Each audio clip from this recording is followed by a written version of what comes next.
one day, this king had a very strange dream. He dreamt that, he said, إِنِّي أَرَى سَبْعَ بَقَرَاتٍ سِمَانٍ. I saw in my dream 7 fat, healthy, plump cows. يَأْكُلْهُنَّ سَبْعٌ عِجَافٍ. Eating from those healthy cows were 7 sick, old cows. And he also saw سبع سنبلات, 7 grains of wheat. They were ripe and green. And 7 other ones that were wilted and dry. So he said, come on, tell me, who can tell me what this dream means? So they told him, what are you talking about, dream, not dream? This is just some stuff that you dreamt about. How can we tell you what it means? It doesn't mean anything. And then the person who was in prison with Sayyidina Yusuf remembered. He said, I know someone who can tell you what this dream means. And they went and they called Yusuf. And the king told him, come on, Sayyidina Yusuf. He didn't tell him Sayyidina Yusuf, but he said, come on, Yusuf, tell me, what does this dream mean? He told him, there are going to come 7 years where we will be blessed with a lot of rizq. We're going to have a lot of good fruits, we're going to have food, the harvest is going to be good, the animals are going to be healthy, and we're going to have a lot of khair in our rizq. After those 7 years, is going to come a drought. There's going to be no good harvest, there will not be rain, the crops aren't going to grow. So I suggest, because Sayyidina Yusuf was very wise, he suggested to the king that in this 7 years that we're going to have a lot of good crop and harvest, you take some, you eat from it, and you spend it as you need, but you save some for the upcoming 7 years. So here's another good thing that came out of Sayyidina Yusuf being in the well and then being in the prison. He got to save the country from bad drought. And so, seeing that this Yusuf is very wise, he made him his treasurer. He made him in charge of money, he made him in charge of wealth, of harvest, and Sayyidina Yusuf was given a very high and mighty status in Misr.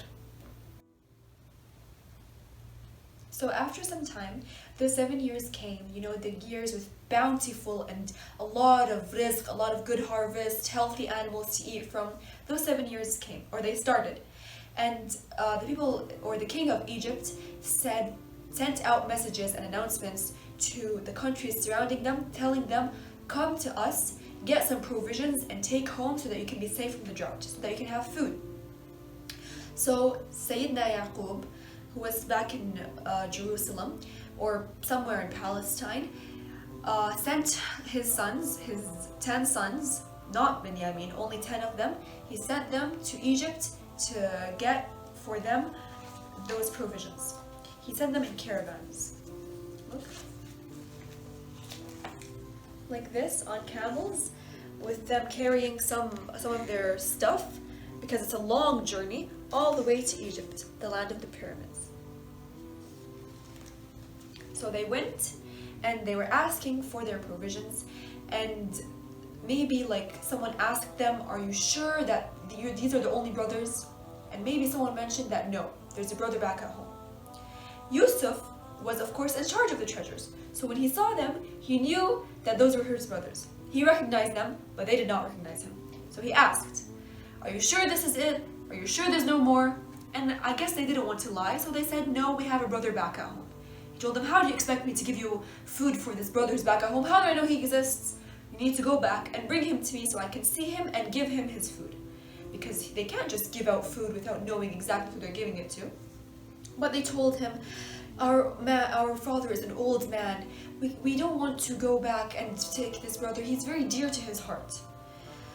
He said, no, I can't give you his food unless I see him. They tried with him, he didn't agree. Because he wanted to see his brother, Binyamin. So they went all the way back to Palestine. They told their father, we need Binyamin, send Binyamin with us. Of course, Sayyidina Yaqub was hesitant again. He lost the first beloved son. He didn't want to lose the second. Keep in mind that those 12 sons, 10 of them was from one wife, and 2 of them, Binyamin and Sayyidina Yusuf, were from a second wife, who was younger, but she died first. And of course, If a man's wife dies, all that's left of her are her children. So Prophet Yaqub really loved Binyamin and Yusuf a lot, and he held them very dearly in his heart. He told them, I will only send him if you promise, if you swear on Allah that you will take good care of him. They swore on Allah, we'll take good care of him, send him with us, we'll watch over him. And so he sent Binyamin with them, but he told them, be careful, come in from different doors. You know why? Because Sayyidina Yaqub didn't want some person to look at them with an evil eye and, hasad, saying, wow, 11 sons, how amazing. And then something bad might happen to his sons. So they listened to them, they listened to their father, and they went in from different doors. So they went back to get their food and take that back to Palestine, and Sayyidina Yusuf saw Binyamin. And he didn't announce it loudly, but between him and Binyamin, he told him, don't worry, I'm your brother Yusuf, because something is coming up. So after they weighed their stuff, they gave it to them, and everything was almost done, suddenly someone yells out, of course this is Yusuf's plan, someone yelled out that the cup of the king is missing. And Yusuf had told someone to plant this cup in Binyamin's stuff. Why? Because as I mentioned earlier, at the time, a person who steals becomes the slave from the person who he stole from. So they told everyone, before anyone goes anywhere, we need to make sure where this cup is. So the brothers told him, of course we're not going to steal, we're not thieves, we're not going to steal. But he said, we need to check your stuff anyway. So he said, okay, go ahead, check. They told him, go ahead, check. We're not thieves, check. He checked. He came to Binyamin's stuff, and there he found the cup. They were all surprised, and at the same time they were mad because now they're going to take Binyamin. And out of their anger, they said words that were very hurtful. They said, oh yeah, he's steal like his brother from before him. Meaning who? Sayyidina Yusuf. Even though he didn't steal. Remember that story I told you? It was his aunt who was joking with her brother to keep Yusuf at her house. Of course, Yusuf must have been so hurt. How can someone hold in their heart so much hatred and jealousy after throwing him in the well after so many years, to say such words and accuse him of something, even though he's clearly innocent? But Sayyidina Yusuf kept the sadness in his heart. And so Yusuf was hurt and sad, but he kept it in his heart and he didn't say anything. He only thought in his heart, you guys come from bad and Allah knows what you're talking about. Yusuf never stole. Astaghfirullah. And so the brothers told him, please, he has an old father back at home. Take one of us instead of him. Don't take Binyamin. He said, Ma'adallah, A'udhu Billah. I'm not going to take someone who hasn't stole. Then I would be oppressive. I'm going to take the one who did the bad deed. I can't take anyone else. They tried with him, but he did not agree. He wanted to keep Binyamin with him. And eventually, the oldest son told them, you guys go back. I'm not leaving this land until my father knows what's happening. Or until my father allows me to leave without Binyamin. He stayed. He said, you guys go back. Go tell him what happened. Go tell your father what happened. So they went with their stuff and they went back to their father and they told them, Father, we are not lying to you this time. Your son has stolen. He stole and they kept him because he stole. Sayyidina Yaqub at that time was devastated. His first son from his younger wife who died, gone. And now his second, he was so sad. He cried so much that he became blind. And he said, and so they started telling him, Father, what, you're going to mourn Yusuf until you die or until something bad happens to you? He said, I'm going to only complain to Allah. Allah is the person I will complain to. And I will hope that Allah will bring him back to me. They said, how will he bring him back to you? They're gone. But he did not lose hope in Allah. And he told them, go back. Look for Yusuf. Look for Binyamin. Bring them back to me. And again, they went back to Egypt, all 9 brothers, because 3 were left in Egypt.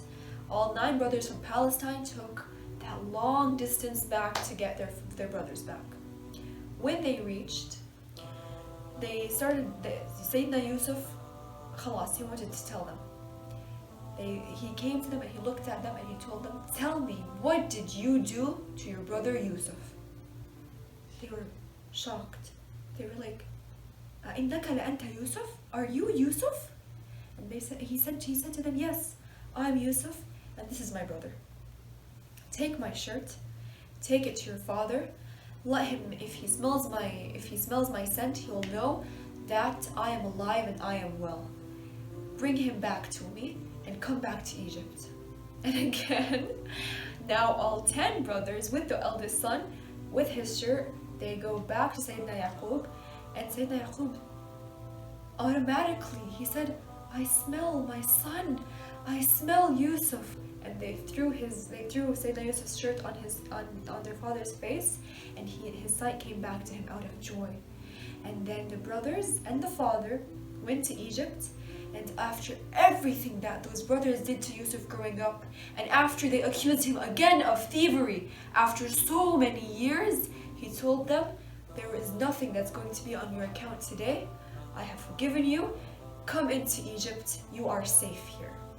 What an amazing, amazing example of absolute forgiveness.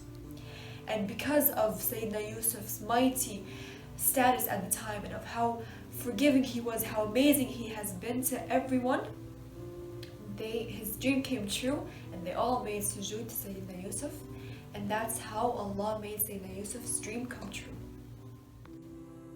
What a beautiful story.